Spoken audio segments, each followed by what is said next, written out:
Okay, let me ask you something. What if I told you that in just a few years, a huge chunk of your professional skills, the very things you count on to do your job, could become totally obsolete? And no, this isn't some sci-fi movie plot. This is the reality of where our economy is headed. So let's get right into it. All right, take a good look at this number, 39%. According to the World Economic Forum's latest Future of Jobs report, that's how many of your core skills are expected to be fundamentally disrupted by the year 2030. Yeah, you heard that right. That's almost 2/5 of your professional toolkit gone, or at least in need of a serious upgrade. So the big questions are, how on earth did we get here? And, what are we supposed to do about it? What skills are actually going to matter in this new world? Well, to answer those questions, we've got to look at the data. This isn't just some random guess. This is all based on some pretty serious research into where the world of work is really going. So, where are we getting all this from? It all comes from the World Economic Forum's 2025 Future of Jobs report. And let me tell you, this thing is a beast. They surveyed over 1,000 global employers. We're talking about companies that represent more than 14 million workers in 55 different economies. So what we're about to break down for you, this is the real deal, straight from the people on the ground.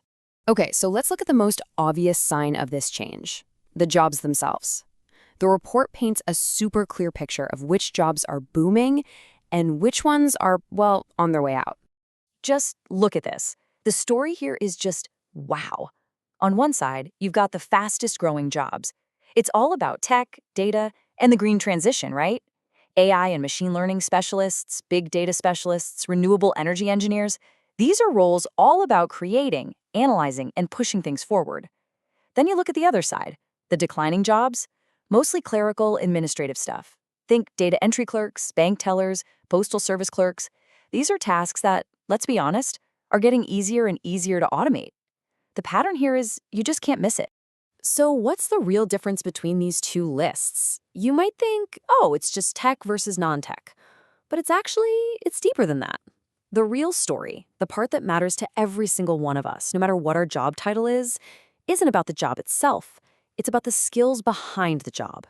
And that brings us to the absolute heart of this whole thing. What are the new must-have skills? This is the toolkit you're going to need to stay relevant, to thrive in the next decade.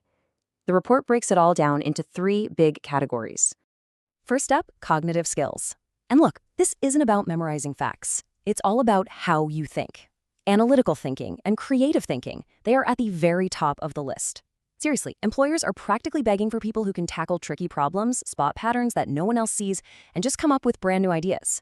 This is where we, as humans, really shine. Okay, next up, we've got what they call self-efficacy skills.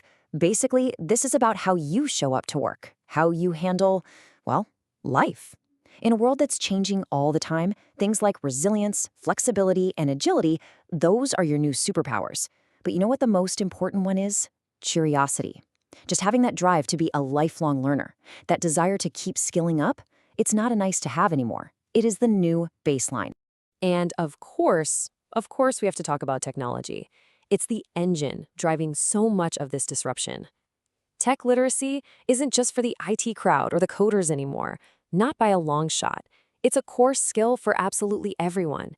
You have to understand what new tools are changing your field, and crucially, how you can use them to work smarter, not just harder.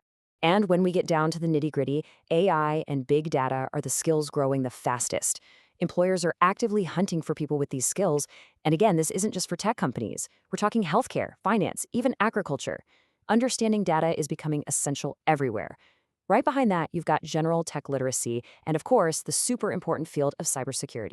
So, we've got this huge skills disruption coming at us. What's the game plan? What do we do? Well, the answer is actually pretty clear, and everyone around the world seems to agree. We have to adapt. And the way we do that is through reskilling. And look at that. We're right back where we started. That number. This quote from the report just hammers the point home. 39%. It's a big number. And yeah, it's a challenge. But you know what? It's also an incredible opportunity. An opportunity to learn, to grow, and to totally redefine what our careers can be. Now, here's the good news in all of this. Companies get it. A whopping 85% of them are planning to invest big time in training their own people. And we're seeing this really powerful shift towards skills-first hiring. That means it's becoming less about what degree you have and more about what you can actually do. The end goal for all of us, whether you're an individual or a big company, is to create a culture where learning never stops. So as we wrap this up, I want to leave you with one final thought. Look, automation and AI, they're getting scarily good at all the routine, predictable stuff. That's a given. So the real question, the one that will define your future, is this. What are the uniquely human skills you're going to master? Things like creativity, critical thinking, empathy. Because in the end, that's where your real, irreplaceable value is going to be.